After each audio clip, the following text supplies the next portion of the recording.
esta que ven aquí a su izquierda. Aquí están los lugares en donde se incluyen las piezas quirúrgicas, todo de acero inoxidable, micrófonos, grabadoras, computadoras, lejos de los instrumentos artesanales a veces que utilizamos, pese a que por fortuna nos estamos modernizando, renovando. Hay que recordar que Johns Hopkins tiene más de 50 quirófanos que trabajan a todo vapor y que producen una enorme cantidad de piezas quirúrgicas y biopsias, amén de lo que se colecta en los consultorios y demás centros que forman parte de este complejo. Vean ustedes la cantidad de patólogos sentados estudiando y haciendo los diagnósticos de las biopsias y piezas quirúrgicas que ahí se reciben. No pude visitar la sala de autopsias porque precisamente en ese momento estaban disecando un cadáver y se oía la sierra Stryker cortar el cráneo. No nos dejaron acceder a estas instalaciones, pero pues también se hacen autopsias. En estas paredes del departamento de patología, vean ustedes, hay enmarcados las portadas de los artículos que solamente ese departamento ha producido y que han merecido la atención del ámbito académico. De color blanco, ven ustedes los que han sido citados por lo menos 250 veces en la literatura internacional. Y de fondo dorado, como estos que están aquí, ven ustedes los que han sido citados por otros autores por lo menos 500 veces en la literatura internacional. Esto da una idea del impacto de lo que se hace en Johns Hopkins, ¿no? Aquí en esta placa, no se alcanza a leer, pero hay una frase de Osler que me llamó la atención y que me gusta. Dice: estamos aquí para ver qué le damos a la vida y no para pensar qué nos llevamos de ella.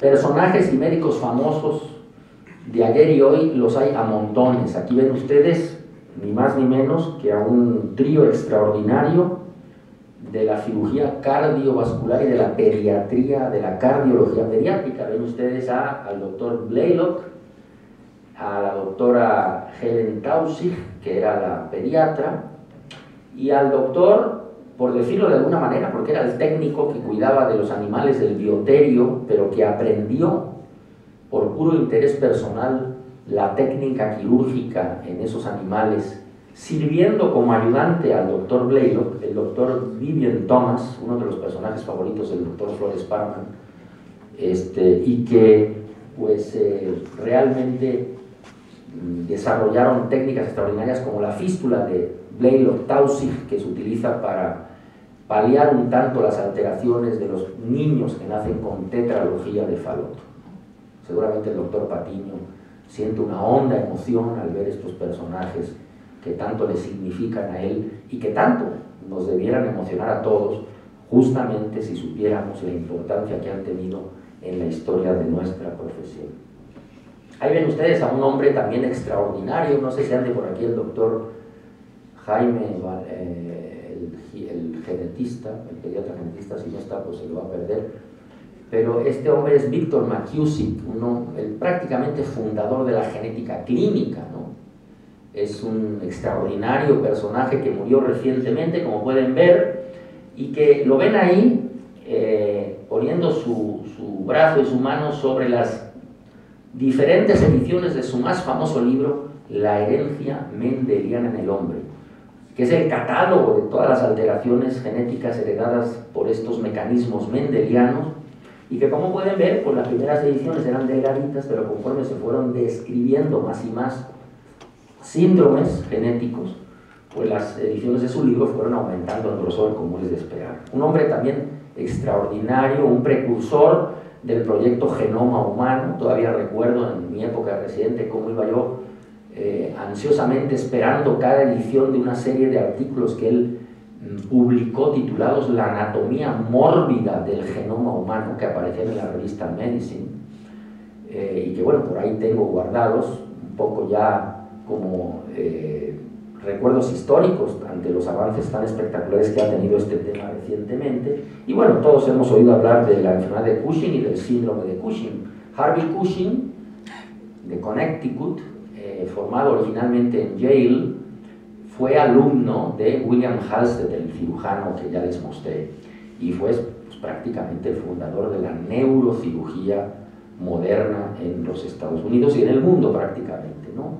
Este hombre verdaderamente notable también como un gran neurocirujano, famosísimo en todas partes del mundo.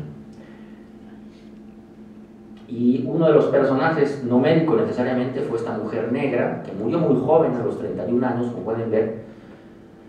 Se llamaba Henrietta Lacks. Durante muchos años no se supo exactamente quién era. Esta mujer acudió a Johns Hopkins enferma de dolor abdominal y de hemorragia transvaginal.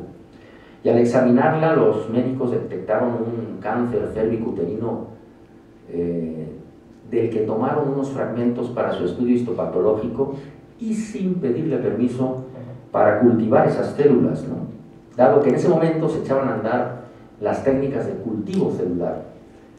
No era necesario en esa época pedirle permiso a los pacientes, los consentimientos informados no habían sido inventados todavía.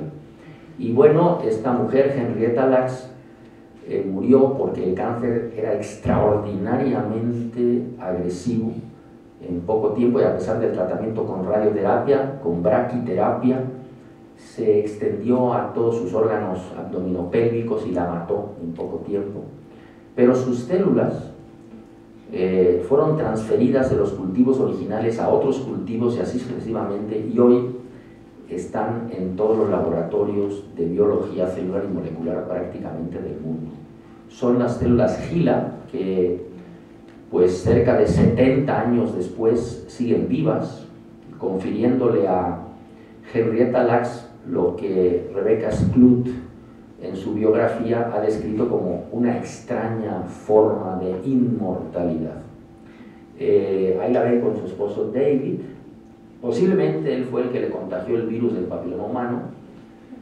Pues era gente, a pesar de su aspecto aquí, de origen muy humilde, del estado de Virginia. También eran descendientes de esclavos que atendían las plantaciones de tabaco del estado de Virginia. Y en el extremo derecho ven ustedes las células HeLa, como se les conoce, o HeLa, que no son más que la contracción, utilizando las dos primeras iniciales del nombre y del apellido de Henrietta Lacks.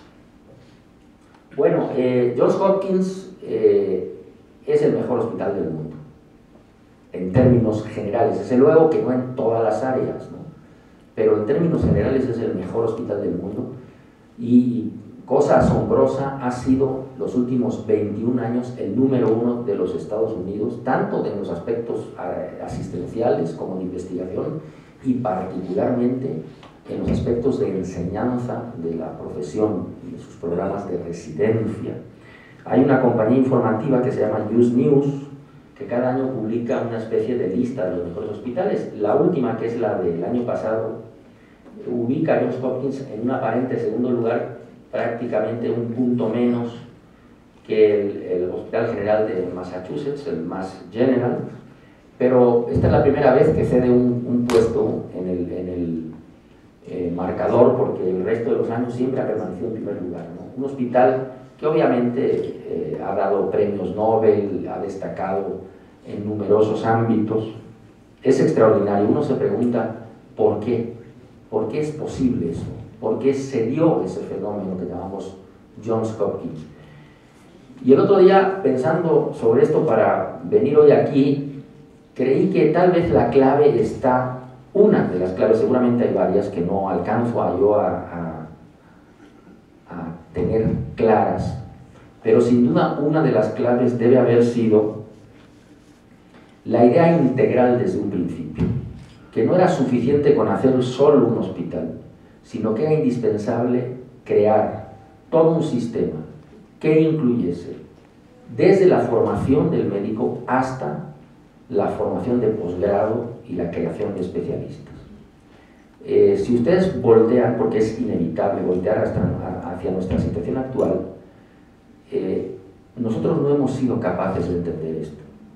Nosotros recibimos los egresados de la escuela y ahora de las escuelas de medicina, pero tenemos nula posibilidad, aquilatando y midiendo su calidad, porque lo hacemos, nos damos cuenta cómo son los alumnos, que se vuelven estudiantes, internos y residentes.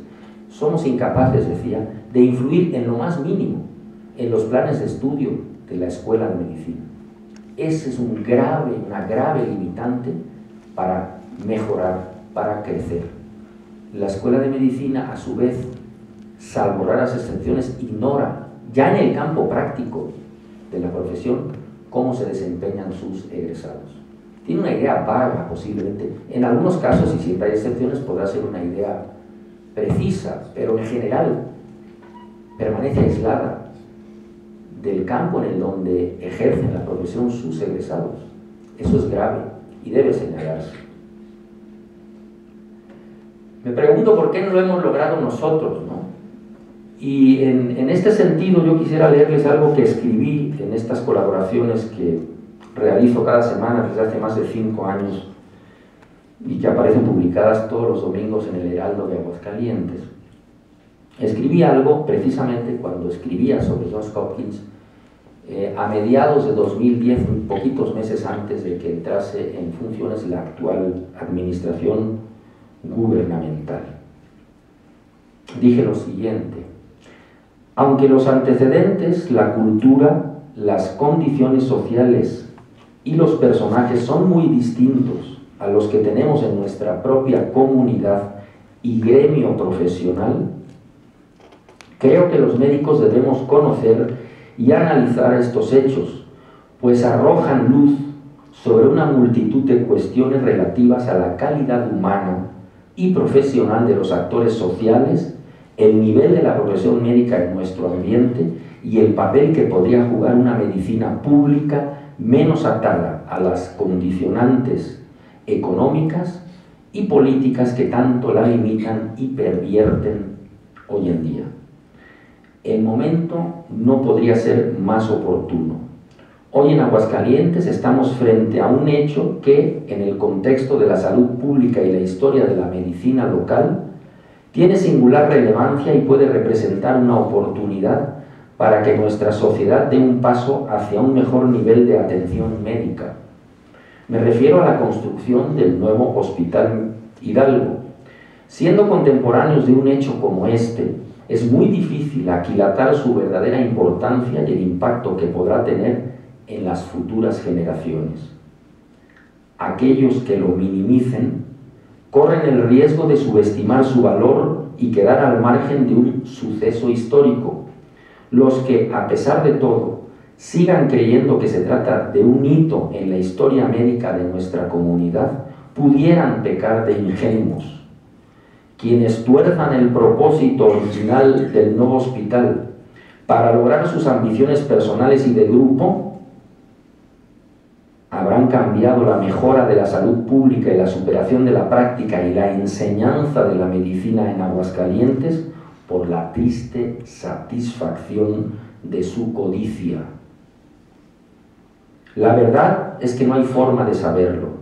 Lo único cierto es que quienes estamos participando en este proyecto debemos hacerlo sin simulaciones, con valor, dejando a un lado la inveterada costumbre de nadar y guardar la ropa. Esa tradición tan nuestra que no es más que una forma de cobardía.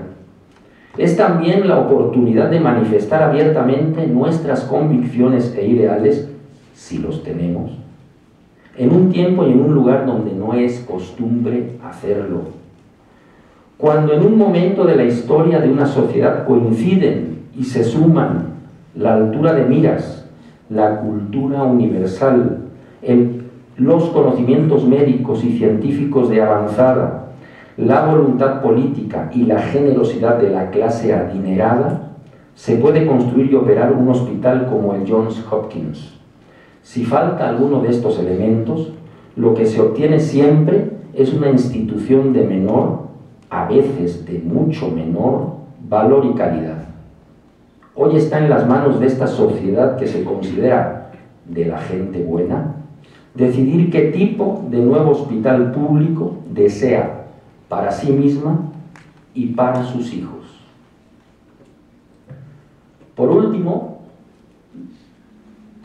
les mostraré mi dedicatoria final. Hice una inicial al escritor y pensador José Luis San Pedro. La final es para mis padres, de muy humilde extracción, que no pudieron estudiar por la Guerra Civil Española y que, sin embargo, tuvieron la visión de la importancia de la educación que a mí me permitió estudiar, cosa que no hubiera sido posible sin su trabajo incesante y sus muchos sacrificios. Es de justicia reconocer nuestros orígenes y agradecer que uno está en donde está gracias al sacrificio de otros. Muchas gracias.